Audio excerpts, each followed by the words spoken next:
Vamos lá, René de Paula Júnior, caríssimos, mais um episódio insano e on the move aqui do Roda e Avisa. O áudio eu estou gravando, enquanto estou deixando a câmera de vídeo aberta aqui, eu estou ao mesmo tempo gravando o áudio no celular para publicar direto no SoundCloud. Se tudo der certo, né? A gente tem que ter um pouco de fé nessa história. E acho que a pauta de hoje vai ser um vídeo curtinho, porque eu tenho um compromisso aqui pertinho.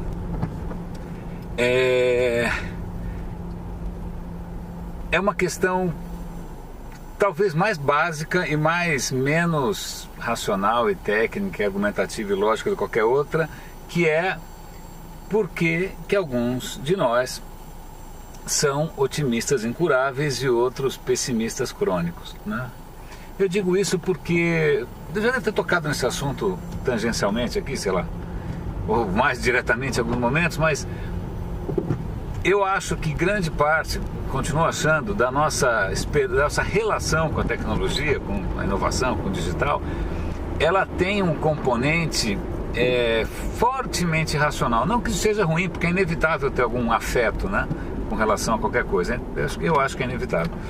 Mas eu acho que essa promessa do digital, essa promessa da tecnologia, da inovação, ela envolve algumas coisas quase religiosas, assim, quase religiosas. Fé no futuro, né? Fé num paraíso, fé num ser humano melhor, né? Eu nem vou entrar no detalhe do resultado nefasto de algumas dessas esperanças do século XX, né? O triunfo de uma raça, o novo homem marxista. Eu não vou entrar nos desastres que isso já gerou, mas eu tenho a impressão de que isso é muito profundo na gente. E aí, eu até estava lembrando, acho que na década de 70 ou 80 talvez, Umberto Eco, que é um acadêmico, escritor, italiano, genial.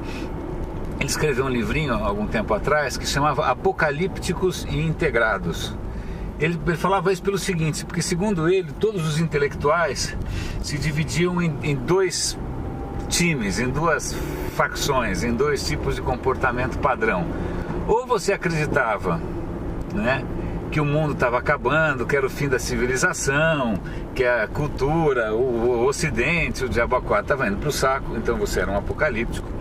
Ou então você achava, não, nada disso, está tudo melhorando, etc. E tal, e você era um integrado. Pô, o cara já falou isso lá atrás sobre intelectuais, né? Mas ainda acho que na nossa área, eu mesmo oscilo bastante, já oscilei bastante. Eu, infelizmente, acho que eu estou numa fase agora um pouco mais pessimista do que eu gostaria, sei lá por quê, né? Mas acho que vale a pena também dividir essa história entre otimistas incuráveis, né, que acreditam que tudo vai dar certo, não sei porquê, né? Como se você tivesse um romano incurável, né? Não, o Império Romano vai durar para sempre, não durou, né? Tem gente que é assim por natureza, mas também tem gente que é assim por profissão, porque o otimismo vende, né? Se eu quiser fazer uma palestra sobre como eu já fiz, já escrevi livro, sobre os erros do digital, sobre o que tem de perigo, que tem o mapa né? Tem uma pedra no meio do caminho, etc e tal, ninguém se interessa. Agora, se for falar sobre as promessas esplendorosas, flamejantes e pirotécnicas de um futuro onde seremos... vai lotar, né? Então, é lógico que existe um aspecto meio oportunista nessa história de quem é otimista por profissão, né? Então existem os cyber-otimistas declarados. O cara é otimista, isso vende, isso lota, as pessoas se abraçam, é bonito e tal. Então, essa é a primeira questão. E existem também os pessimistas profissionais, porque alguém já disse que a profissão mais cômoda é você ser um pessimista profissional, porque se tudo der errado, você estava certo. Se tudo der certo, é porque você avisou a tempo, né? Então, existem aí os dois perfis meio malandros, né, aproveitando da nossa voracidade por alguns tipos de posicionamento, mas abstraindo esses casos extremos, eu estou pensando em nomes aqui, mas deixa pra lá,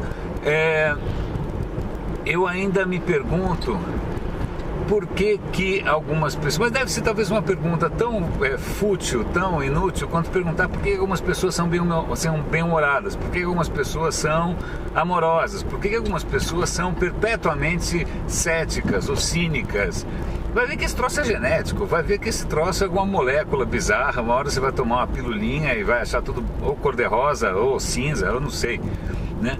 Mas o mais engraçado dessa história, para mim, é que estou contando essa história toda porque eu quase que entro num debate hoje no Facebook a respeito de uma questão como essa, mas aí eu falei, cara, eu acho que não vai adiantar argumentar, porque na verdade existe um componente aqui que está além de qualquer argumentação, que é essa questão do afeto. De repente o cara está querendo acreditar que tudo vai dar certo, que no final tudo sempre dá certo, em que a humanidade vai arrumar algum jeito, né, de fazer as coisas darem certo, que se a gente olhar macro, as coisas estão sempre melhorando. Bom, é claro, você sempre vai achar algum ponto de vista, algum lugar de onde... São Paulo, por exemplo, é linda se você olha de um helicóptero, né? Agora, se você estiver a pé à noite no meio da Cracolândia, a perspectiva muda, né?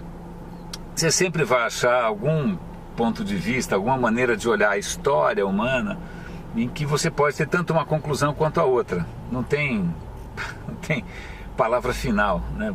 Palavra final só a hora que morrer todo mundo, aí é final mesmo.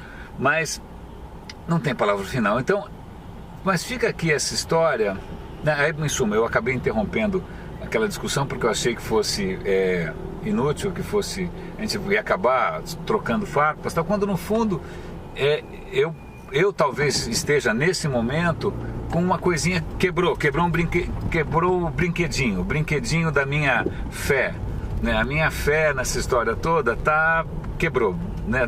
Bricou, travou, né? Tô eu aqui tentando resgatar algum tipo de super esperança com relação a essa história toda, enquanto outras pessoas, não sei exatamente como, conseguem ver sentido mesmo nas coisas mais estapafúrdias, mas lá estou eu sendo de novo parcial com relação à visão alheia. Em suma, meus caros, é isso. Que valor que pode ter isso para você que estiver ouvindo? A questão é a seguinte, quando você ouvir e se empolgar com qualquer uma dessas visões, tanto a negativa quanto a positiva, tente levar em conta que talvez exista um viés ou interesseiro, no caso do otimista profissional, ou um viés crônico, um viés inconsciente, um viés, né, quase religioso, de quem está falando aquilo, tá? Então é sempre bom. Aliás, eu acabei, meio para encerrar a conversa com um rapaz lá, eu falei, olha, eu acho que também a humanidade se divide entre aqueles que têm certezas, né, certezas permanentes e os que têm dúvidas persistentes. Então eu acho que o que eu estou sem querer aqui é tentando contaminar você com a minha mania de dúvidas persistentes. Caríssimos, é isso. Agora eu preciso achar aqui algum lugar para estacionar, mas felizmente o farol fechou e a gente vai conseguir desligar tudo isso daqui sem arriscar a vida de pedestres, coelhos, etc e tal. Muito obrigado pela companhia.